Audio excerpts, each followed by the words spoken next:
Yeah, so we just come to the light welter, called junior light, junior welter to start. It sort of come out on the world scene actually a lot before 1968, but the British scene received the junior welter division in 1968 and then changed the name to light welter. But yeah, it was out. I mean, Barney Ross won a light welter, but sometimes they go sort of out of fashion. I mean, even in the, I think it was the super feather or the feather division. No, super feather, of course it was the super feather. You had someone, what was it? Flash Lordy or Sandy Sadler fight for a title, and it had been out of for about 12 years, the title, or longer than that. It just went out of recognition. But anyway, I'm digressing here. So that's what happened then on the world scene. But here we are with the British scene, 1968. The same year, George Foreman won the gold in the Olympics. And yeah, 140 pounds, 10 stone limit. February 27th, 1968, Des Ree wins on points over 15 rounds against Vic Andretti in London, England. And then February 17th, 1969, Vic Andretti wins on points over 15 rounds against Des Ree in Nottingham, England. And then we got October 13th, 1969, Vic Andretti wins by KO in the 4th round against Des Ree in Nottingham. So yeah, the division was abolished, but here we are in 1973 when it happens again. 1973, and yes, so November the 27th, 1973. Des Morris wins on points over 15 rounds against John Tete in London. Then we got 1974, the year Germany won the Soccer World Cup in Germany, and also the second Fraser Ali fight was in 1974 on 28th of January 1974, which Ali gets his revenge. There was a little bit in the second round. The referee, I think it might have been McCanty, but he stopped. He got in and stopped it. Some people said, Ali could have stopped Fraser there. Don't know. I'd never count on that. But but Ali won that. More of a harder punching Ali there, I thought, setting on his feet a little bit. But anyway, I'm digressing. So it's March 26th, 1974. Pat McCormick wins in the 11th round by KO against Des Morris in London, England. November the 21st, 1974. Joey Singleton wins on points over 15 rounds against Pat McCormick in Liverpool. Now, September 30th, 1975. Joey Singleton wins in the 9th round. Referee stops the fight against Alan Salter in London, England. 1975 was the year of the thriller in Manila, the third fight of Ali v Fraser in the Philippines, Manila, and that was on the 1st of October 1975. But we are here November 11th, 1975, and it's Joey Singleton gets the Lonsdale bout. Joey Singleton wins on points over 15 rounds against Des Morris in Manchester, 1976. A few things happened this year. Like I say, the Montreal Olympics, where Sugar Ray Leonard beats Aldama, the Cuban, in the final to win the lightweight gold. And he actually retired after that and then come back to pro. One of his many retirements, Sugar Ray Leonard. But again, he did start the pro. And yeah, the rest is history, obviously. And you had Don Quarry there winning them medals, silver and gold, in the track events. But also that year, you had two fights on the same night, a bit of a weird one. Ali fought Antonio Inuki, the wrestler, but a real shoot fighter, good fighter. And yeah, that was a 15 round, probably a ball fest unless you're an anorak like me. You like that sort of thing. And they changed the rules the night before. They worried about leg kicks. So they said Anuki had to have a knee on the ground. And he did. He kicked from his off his back and on it. And he just, yeah, he had to go to hospital, Ali, after that fight. A 15 round draw, supposedly, which not on his record. It was a mixed fight.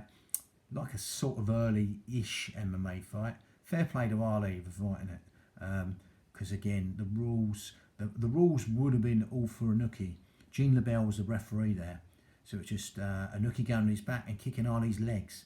Ali's legs, in my opinion, were never the same after that. Blood clots. Ken Norton had to visit. He visited him in hospital, but he fought Ken Norton after that, a few months after that. And that, I think that was their third fight. But anyway, and that was in, anyway, I won't go there. So, but on that same night, Chuck Wepner fought Andre the Giant. And that got a bit sketchy because, again, obviously can't fade out with the wrestling. You know, I would never say it's fake because what they go through, them guys. But there was a sort of organised theme going to happen in that one. That was a little bit different, but it got a bit fruity where Chuck Wepner was throwing some light punches and it got a bit heavier.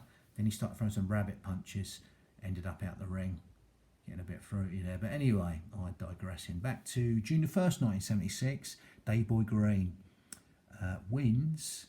In the 6th round, referee stops the fight against Joey Singleton in London, England. And Dave Boy Green would fight Sugar Leonard. With disastrous circumstances happening, he got really, that was a cracking KO. He was out cold. But anyway, we are on the British scene here. October 19th, 1977.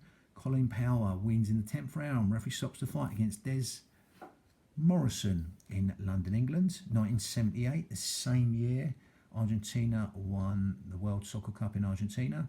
February 27th, 1978, Colin Power wins. In the 7th round, referee stops the fight against Chris Walker in Sheffield, England.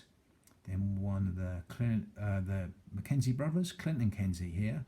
On October 11th, 1978, Clinton Mackenzie wins in 10th round. Referee stops the fight against Jim Montague in Belfast. Then we have February the 6th, 1979. Colin Power wins the Lonsdale bout.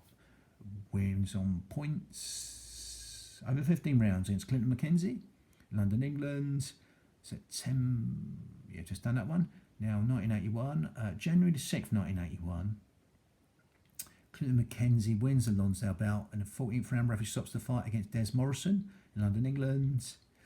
Then March the 31st, 1981, Clinton Mackenzie wins on points over 15 rounds against Sylvester Mitty in London, England.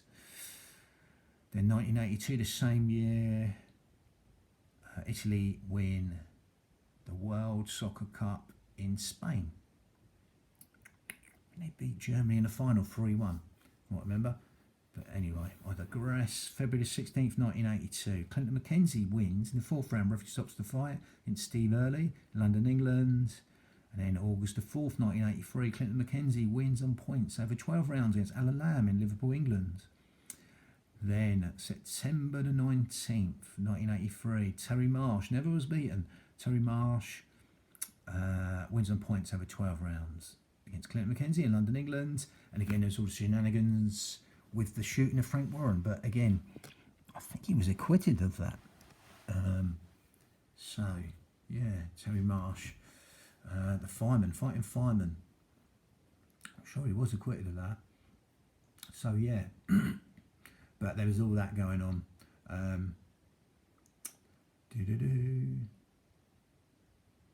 So, May the 7th, 1986, this is the same year. The Mexico World Cup, which Argentina won. We got so September the 20th, 1986 here though. Tony Mackenzie wins in the 3rd round. Referee stops the fight